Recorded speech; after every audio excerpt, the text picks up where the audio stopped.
Yaurana, Monsieur le Président, bienvenue sur TNTV. Rouroutou, Manuel Valls, Nice. Nous allons évidemment évoquer ces déplacements en jeu politique dans quelques minutes.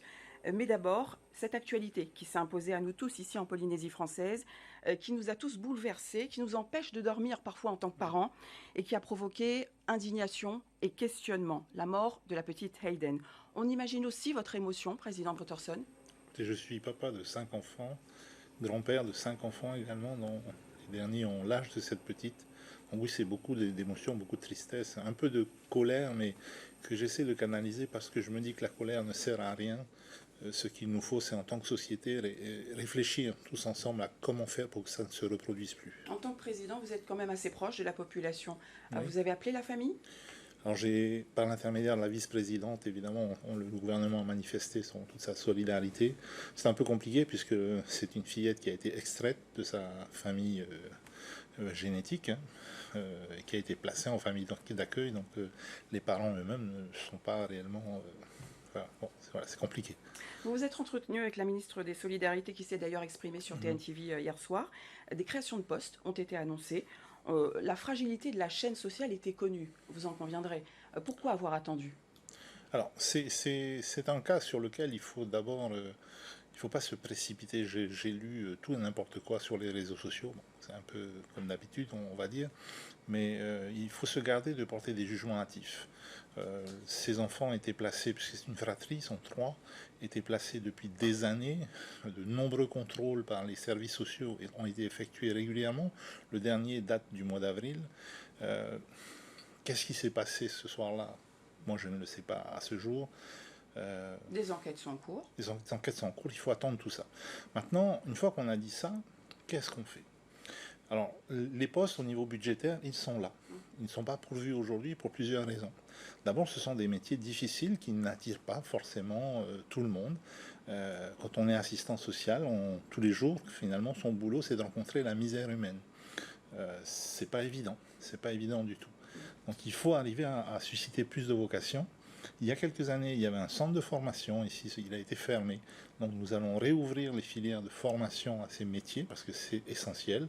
Nous avons depuis notre arrivée amélioré les conditions d'exercice du métier en rétablissant les ISS, les indemnités de suggestion spéciale, en gérant la question de certaines indemnités quand les personnes travaillent en dehors des horaires, mais ça ne suffit pas. Il faut rétablir ces formations. Ça a été le constat. Cette affaire sordide de viol, Monsieur le Président, sous l'emprise d'ICE en plein centre-ville, d'une ville comme Papeete, vous réagissez forcément?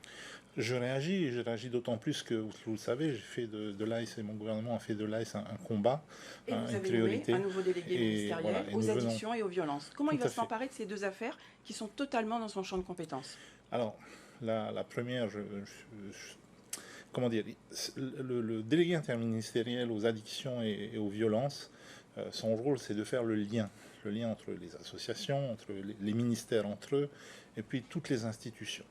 Donc on va le laisser prendre ses marques. Il vient d'être nommé au conseil des ministres délocalisés de Rouroutou. C'est un jeune qui connaît bien, on va dire, ces milieux-là. C'est-à-dire, quelle expertise a-t-il en matière d'addiction et de violence? C'est quelqu'un qui vient du milieu carcéral, hein, qui a exercé dans la pénitentiaire et qui est spécialisé dans tout ce qui est addiction et violence. Si on prend un fait d'actualité, un autre, Oui. Vous allez me dire, c'est 23 kilos d'ICE saisis. Oui. Même chose, même question. Ce délégué ministériel va s'emparer de cette question? Oui, alors là-dessus, il faut être prudent et il ne faut pas tout mélanger. Il y a des compétences qui sont bien réparties entre l'État, qui s'occupe de la justice, de la police, ce genre de choses. Les compétences du pays sont également bien définies. C'est la santé, la prévention, ce genre de choses. Donc, le délégué interministériel, lui, encore une fois, il va faire le lien. Vous le savez, on a voté 250 millions pour lutter contre ce fléau. Ça, c'était en février. On est en mai. Février. Qu'est devenu cet argent? Alors, c'est justement un des rôles de ce délégué interministériel, c'est de s'assurer que l'argent est bien utilisé. Une partie de ce budget est dévolue aux associations, notamment à travers la fédération qui s'est montée. Une autre partie va être utilisée par les services du pays, notamment ceux qui prennent en charge déjà les addictions. Donc ce délégué interministériel, il est là aussi pour s'assurer que tout est fait, on va dire, de manière optimale. Donc il va s'occuper de la coordination. C'est ça. Si on veut rester dans un dossier concret, la lutte contre la consommation d'ail, ça fait partie également des sujets sur la table, hein.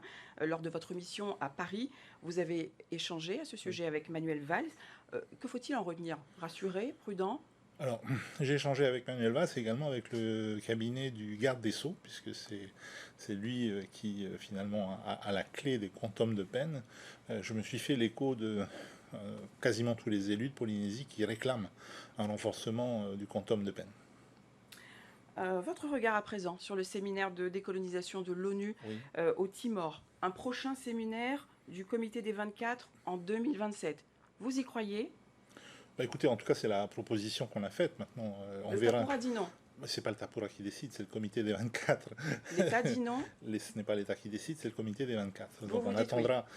Moi, je fais la proposition, ça me paraît pas ni saugrenu, ni complètement ubuesque, puisque ça s'est déjà fait dans une collectivité française, c'était en 2010 en Nouvelle-Calédonie. Alors que peut-on dire sur cette plainte d'Anthony Géros, cette plainte qui veut déposer contre l'État français pour entamer justement ce dialogue de décolonisation? Cela relève de votre compétence? Corrigez-moi si je me trompe. Écoutez, moi, il faut, si vous Que voulez, dites-vous? Qu'allez-vous si vous voulez faire? interroger Anthony Géros sur sa démarche, je pense qu'il faut l'inviter ici. Moi, le dialogue que j'ai avec l'État, c'est justement de dire, essayons de ne pas en arriver là. Essayons d'établir ce dialogue de manière sereine, de manière apaisée. Parce que si ça ne se fait pas de manière sereine, si ça ne se fait pas de manière apaisée, ça se fera d'une autre manière. Parmi les déplacements à venir, président Brotherson, l'UNOC, Oui. début juin. En clair, il s'agit de la conférence des Nations Unies sur l'océan. Vous y allez avec une annonce concrète. Alors j'y vais avec à la fois une annonce et puis surtout un enseignement que j'aimerais porter au monde. Vous savez, ces grands pays se réunissent et sont là un peu pour donner des leçons. J'ai envie de leur dire, bien écoutez, pour une fois, regardez les plus petits.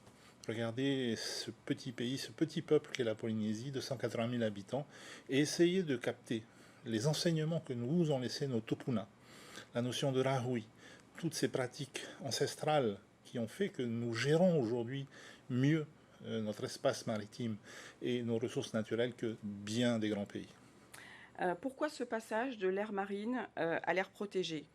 C'est pour des financements? Alors, c'est en partie effectivement pour être en capacité de rechercher plus de financement. Nous, ce que nous voulons, c'est d'abord prendre une réglementation locale qui soit bien définie. Vous savez qu'aujourd'hui, on parle beaucoup de rahui. Eh bien, nulle part dans le Code de l'environnement, la notion de rahui n'est définie clairement. Donc, c'est ce que nous allons faire. Et ensuite, la démarche de classement à l'intérieur de notre ZEE que nous allons mener, nous pensons qu'elle correspond effectivement à certains standards internationaux. Donc nous demanderons à l'IUCN de voir s'ils pensent aussi que ça correspond à leur classement. Merci, Président C'est Brotherson, d'avoir répondu à nos questions ce soir. Votre calendrier s'annonce chargé. Prochain déplacement donc à cette conférence à Nice début juin. Et puis le sommet Pacifique-France, ce Peut-être un sera dernier mot. le 11 juin. Vous voulez rajouter? Oui, je voudrais juste souhaiter une bonne fête des mères donc à toutes les mamans, en rappelant tout de même qu'être maman, c'est pas juste donner la vie, ou être parent, ce n'est pas juste donner la vie, c'est avant tout aimer et éduquer ses enfants. Merci, Président, d'avoir répondu à nos questions ce soir.